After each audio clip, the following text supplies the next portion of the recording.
How's it going on a Farmall Friday? We got about an inch of snow, not enough, anywhere near enough to plow, and you can see I still have the plow off of it. And I'm going to hook that up after this video and get ready. Next week I see highs into the 40s.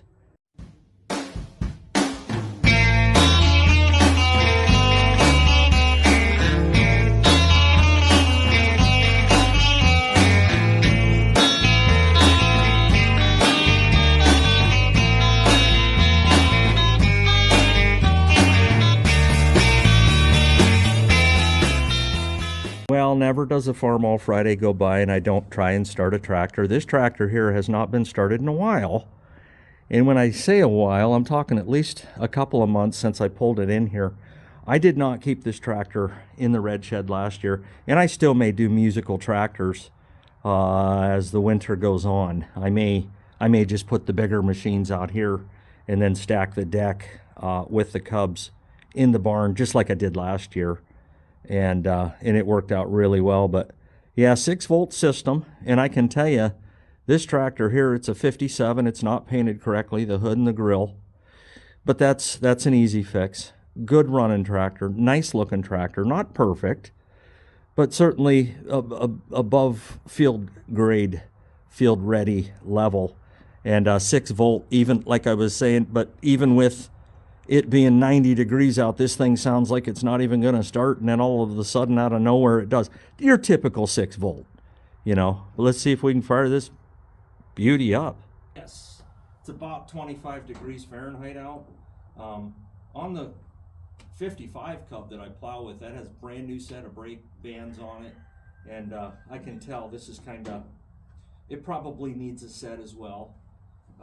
Not as easy as some tractors to put brakes on, but not as hard as it could be. So let's just give it a little choke. It's 25 degrees Fahrenheit. Neutral. Okay. Okay.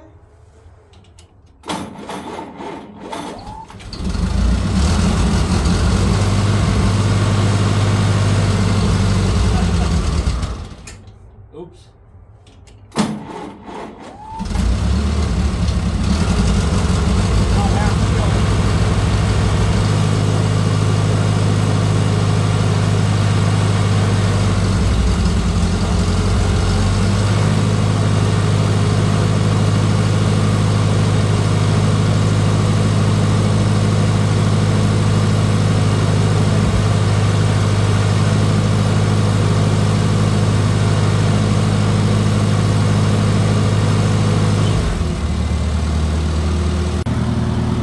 Sounds pretty good, man. I mean, for not having ran in 2 or 3 months, that 6-volt, man, that 6-volt system always cracks me up. Always. Yeah, this is a tractor that, you know, I'd wash up and stuff and probably drive in a parade, you know, clean it up, and yeah, I think that's what he was doing with it. He was actually a viewer, and I got this out at RES. The second trip out, I think. I can't remember, but I've always brought a tractor home from there. And no, I didn't last time. I was gonna buy that cub with the loader, and nah, I couldn't picture paying 5 or 6 grand for it, but someone did, and I'm sure they got a great machine. Yeah. Oh, and I'll just give you a brief update on the 47A call division. And this is a tractor I'm starting to grow fond of. I've always had to tinker with it. Since I got it, I thought, man, this tractor needs an overhaul. The things I've done to it to catch some of you new subscribers up, that's a brand new magneto, entirely on there, new wires, new plugs, and ran well. There is a video if you go to my Farmall A playlist. I think one of the videos, Dad Steals the Show. My dad come down and help me with that. And of course, you know, it's really not that bad. We just, you know, set top dead center, #1 cylinder, and then #1 here. And I mean, it's just It's part of the reason I love these tractors is they're not super difficult to work on. They're not, but can't get her fired up. And I'm a believer it's probably not the coil, it's not the mag, not the plugs, wires, and stuff. So I come over here and you can see the little mess that I got going on right here. I've been tinkering with it, and I don't know. I've got the I've got the one wire that's single wire with a mag, two when it's not. But yeah, she ain't popping smoke. I am getting fuel to the carb, and that's another thing. I did put a new carburetor on this, so I don't know. What are we doing, man? We got a seal to replace there. I've been meaning to do that since the day I bought it, but you know, got a grease zerk right here. Corn grease in there works pretty good. But I don't know. That's I guess that's the beauty of having these tractors is, you know, sometimes they throw you a little curveball, but you know, again, with these machines, there's only so many curveballs they can throw before you batter up and hit one over the fence. So I get it figured out, and go from there. I think it's just a neat tractor. It's another one of them tractors that I wouldn't be afraid to parade. But anyways, I got something to tell you. It's kind of been on my mind. I've wanted to let you know. Some of you, a couple of you locals, knew I was in the hospital for, you know, basically just some routine checks. But yeah, here's the story. You know, I live in Northwest Pennsylvania, and anytime we can get the sun shining and not have a foot of snow on the ground with sub-zero temperatures or even into the teens, it's a gift. And like I was telling somebody the other day, man, if we can make it through the first 2 weeks of January, where we only have 2 weeks of January to deal with and all of February, you're not getting out of February. You're just not around here. It's just one of them months. You know, if you got a place in Florida to go to and visit for a week or two or anywhere south, that's the time frame to do it, at least around here. But you know, just give you an update as to what's going to go on with the channel this year. Every year I do this, I learn something, obviously. And what I learn is there's a lot of good auctions. And I mean a lot.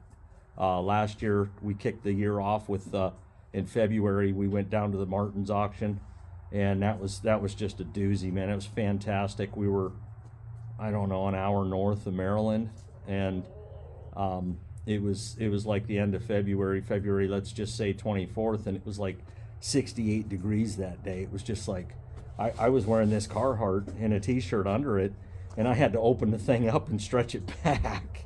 It was that warm out. It got nice, a little chilly in the morning, but it got nice. And they seem to be about maybe, you know, 2, 3, 4 weeks ahead of us weather-wise down there, because they are south.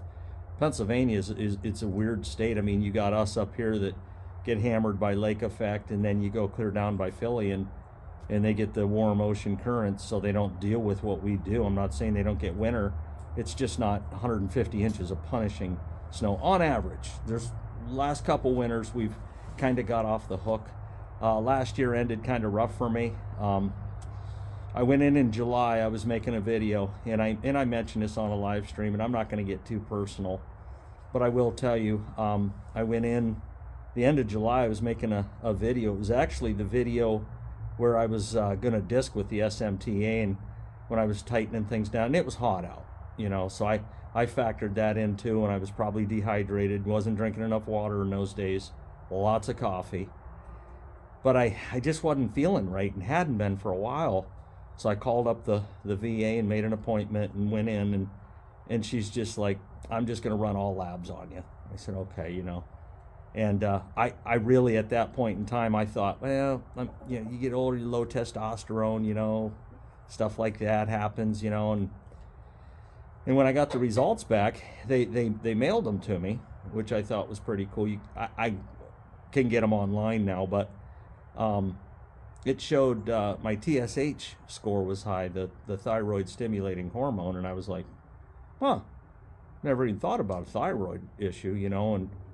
And now I know typically it's a female disease. It's a women's disease, but men get it too. And So after that, my TSH was high. They called me in middle to the end of August for an ultrasound, and they indeed found nodules on my thyroid.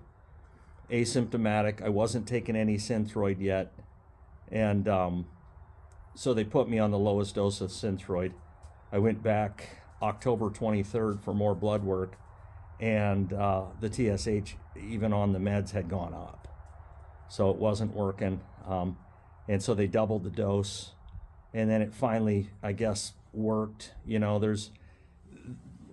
it's debatable where your numbers need to be as far as your TSH score. Some people will say below a 2 is good. Some people will say below a 5. I would say definitely below a 5, and really, if you can get it below a 4, even better, I guess. But so fast forward to November 16th of this year, and it was going to be a nice day, and we saw the weather forecast, and my buddy Eddie had the day off, and I says, man, it's going to be 73 degrees. Let's go golf, you know. And everybody else had the same idea because there was a lot of people at that course. And I felt okay, you know. I did. We golfed and stuff, and then I got up the next morning and saw a lump on my neck, you know. And no need to panic. Day one, CN1, lymph nodes can come and go and whatnot. And so I thought, well, let's wait this one out, right? Instead of going in panic mode, it could just be, you know, a viral infection or something that I'm fighting. And fast forward, you know, 5 days, on the 21st of November, I was in the ER with an IV in my arm. So they did a CAT scan with contrast, and they didn't find anything in the neck yet, and they did see some other stuff. And like the doctor said, you know, when you come in for a CAT scan, you know, incidentally they find other things, you know, and stuff. So they sent me out to, believe it or not, an ear, nose, and throat specialist, which I thought, okay, I probably should see an endocrinologist, but okay, what do I know, you know? And when I got there, you know, he did what did he call it? Laryngoscopy. Shoved the camera up my nose and down my throat and was looking in my throat. And he says, well, you definitely have postnasal drip, and do you have heartburn? I says, not since I changed my diet, you know. I said, and I don't eat after a certain hour. He says, well, don't be afraid to pop a couple Tums at night before you go to bed. I said, okay. And he's the one that doubled my dose of meds and put me on an iodine supplement.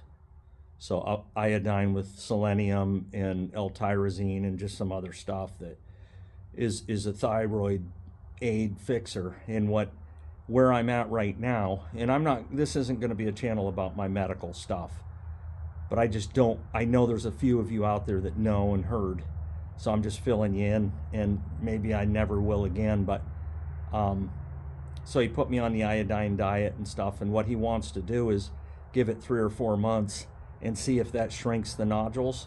Maybe the nodules go away, maybe they grow in size. Don't know, but I'll have another ultrasound and just go from there. So what 2024 brings is I'm planning on full steam ahead as far as, you know, the auctions and the tractor pulls and the field work, and, you know, searching for that big diesel. And the results are in, by the way. That's going to be in the next video, as far as what you voted for, not just on the community tab, but in the last video.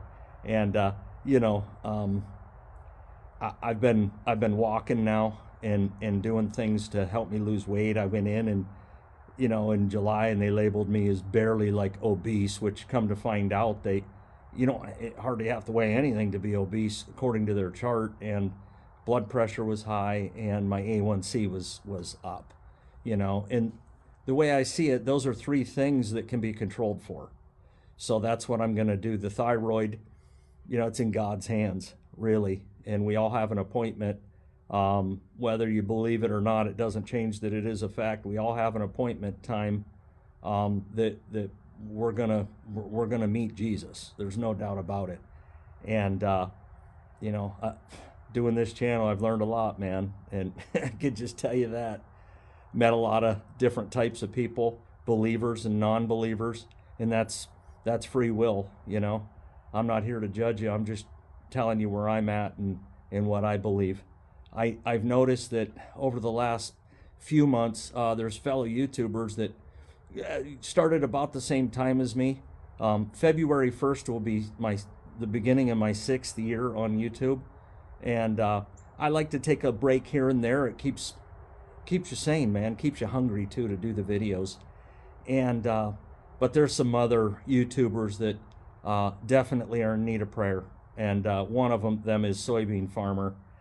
And I hope you ain't mad at me for saying that, but the reality is that's a guy right there that, man, I had 45 subscribers, and he gave me a shout out 5 years ago, and I think I hit 100, and that was a big deal to me. And I said, man, this is a pretty cool cat, John Deere guy, but nevertheless, it doesn't matter. I mean, we can't all like the same, football team, or it'd be, what a boring world that would be. But Soybean Farmer, and then ta-da, I watched one of his latest videos, and he said he was having some health issues. So honestly, I'm not trying to beg here, but if you're a believer in Christ, the death, burial, and resurrection as a full atonement for past, present, and future sins, I could use some prayer. Soybean Farmer and Ta-Da Farm, and honestly, not in that order, but good dudes, man, and let's just make 2024 a good year. Thanks for watching.